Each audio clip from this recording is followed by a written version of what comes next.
और सबसे पहले बात अर्चना तिवारी की। पिछले 6 दिन से एडवोकेट अर्चना एक मिस्ट्री बन गई। 7 अगस्त को इंदौर से कटनी जाने के लिए निकली थी अर्चना। ट्रेन में बैठी लेकिन कटनी नहीं पहुंची। इस बीच 2 सीसीटीवी फुटेज भी सामने आए। पुलिस का दावा है कि उसके हाथ क्लू लगा है। तो क्या मिल गया लापता अर्चना का सुराग? रिपोर्ट देखिए।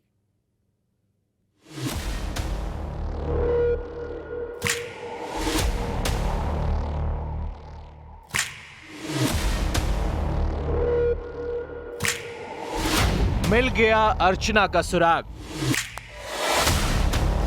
कॉल डिटेल ने खोला राज।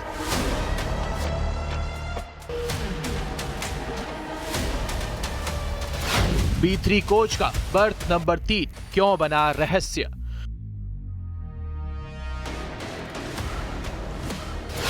किसने छुपाया राज? 4 शहर ऑपरेशन अर्चना वो मिल गई। आखिर अर्चना तिवारी कहां गुम हो गई, कैसे लापता हुई? ट्रेन में सफर कर रही थी तो रहस्यमयी तरीके से कहां गायब हो गई?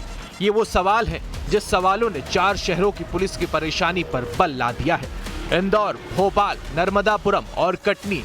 पेशे से एडवोकेट अर्चना तिवारी इंदौर के सत्कार गर्ल्स हॉस्टल में रहकर सिविल जज की तैयारी कर रही थी, जो 7 अगस्त को हॉस्टल से निकली, जिसका सीसीटीवी फुटेज भी सामने आया था।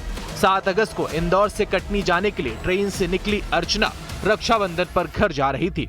लेकिन यह सफर मिस्ट्री तब बना जब अर्चना का मोबाइल स्विच ऑफ हो गया, और दूसरा ये कि उनका बैग उमरिया में ट्रेन में मिला। लेकिन उसके बाद परिवार का अर्चना से कोई संपर्क नहीं हुआ। इस मिस्ट्री को ऐसे समझिए, अर्चना 7 अगस्त को इंदौर से दोपहर करीब 3 बजे निकली थी। रक्षाबंधन पर इंदौर से कटनी अपने घर जा रही थी। सफर 18,233 इंदौर बिलासपुर नर्मदा एक्सप्रेस से था। अर्चना की सीट थी AC कोच B3 का बर्थ नंबर 3। 8 अगस्त को ट्रेन कटनी पहुंची, लेकिन अर्चना उसमें नहीं थी। कटनी के अगले स्टेशन उमरिया में अर्चना का बैग मिलता है। अर्चना की लास्ट मोबाइल लोकेशन भोपाल में रानी कमलापति स्टेशन पर मिली है। अर्चना की आखिरी बातचीत उनकी मां से 7 अगस्त को रात 10:16 पर हुई थी। इसके बाद अर्चना का मोबाइल स्विच ऑफ बता रहा है। इस बीच दूसरा सीसीटीवी फुटेज भी सामने आया है। ये 6 अगस्त का था। 6 अगस्त को सत्कार गर्ल्स हॉस्टल का एक और सीसीटीवी फुटेज, जिसमें अर्चना तिवारी 4 व्हीलर गाड़ी से बाहर उतरती नजर आ रही हैं। अर्चना तिवारी को अक्सर हॉस्टल तक एक कार छोड़ने और लेने भी आती थी। अर्चना की गुमशुदगी के बीच आखिरकार जिस कार से वो हॉस्टल तक आई थी, उस कार को जांच के दायरे में लिया गया है। क्या इस कार से अर्चना तिवारी की गुमशुदगी का कोई कनेक्शन है? इसकी जांच की जा रही है।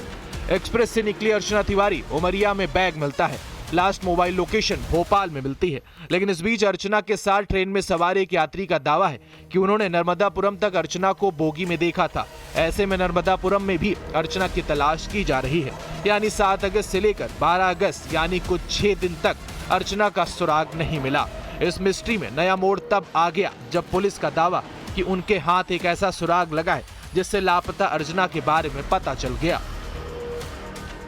पुलिस के द्वारा जब भी परिजनों को साथ में संपर्क किया गया है, परिजन जो है वो लगातार साथ में आ भी रहे हैं। जहाँ पे सीसीटीवी कैमरास के अंदर हम लोग उनको लेकर भी बैठ रहे, ताकि वो ज़्यादा अच्छे से उस चीज़ को उनको आइडेंटिफाई कर पाएंगे, उसने अपनी बच्ची को। और जो हमें इनपुट्स चाहिए वो लगातार उनकी हेल्प लेकर भी हम लोग कर रहे हैं। पर अभी ये मामला जो है कुछ इन्वेस्टिगेशन में हमारे पास में जो कुछ क्लूज आए हुए हैं, उसके ऊपर अभी हम लोग काम कर रहे हैं। और डेफिनेटली मैं बता रहा हूँ आपको कि कुछ दिनों में हम लोग इसको जो है वो गुत्थी सॉल्व भी कर लेंगे।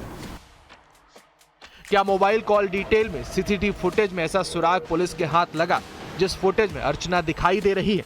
क्या किसी ने अर्चना के बारे में कोई ऐसी जानकारी छुपाई जो इस केस में जरूरी है? पुलिस का दावा कि जल्द ही इस मिसिंग मिस्ट्री का खुलासा होगा। इंदौर में मिथिलेश गुप्ता, भोपाल में रमाकांत दुबे, नर्मदापुरम में शैलेंद्र कौरव और कटनी में नारायण गुप्ता की रिपोर्ट।